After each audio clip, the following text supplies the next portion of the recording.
টলিউডের জনপ্রিয় অভিনেতা অঙ্কুশ হাজরা পর্দায় তার অভিনয় আর নাচের জাদুতে বরাবরই মুগ্ধ থাকেন দর্শক। তবে এই টলিউড স্টার নিজে কার জাদুতে মুগ্ধ তা কি জানেন? তিনি হলেন বলিউডের এভারগ্রিন ডিভা মাধুরী দীক্ষিত। সম্প্রতি এক সাক্ষাৎকারে অঙ্কুশ হাজরা অকপটে স্বীকার করেছেন মাধুরী দীক্ষিতের প্রতি তার দীর্ঘদিনের মুগ্ধতা ও অনুরাগের কথা।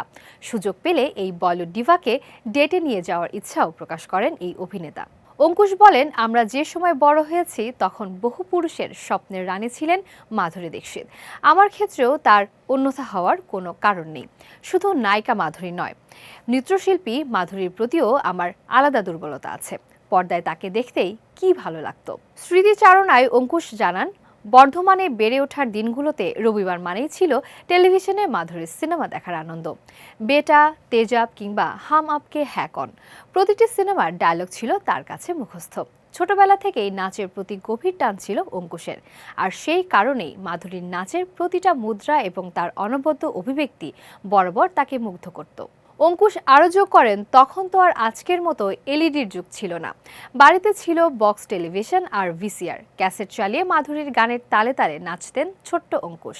আর ছেলের এমন কাণ্ড দেখে মা প্রায়ই রেগে যেতেন। তবে ছোটবেলার সেই দুরন্তপনা আর প্রিয় অভিনেত্রীর প্রতি গভীর ভালোবাসাই আজ তাকে একজন সফল অভিনেতা হিসেবে প্রতিষ্ঠিত করেছে।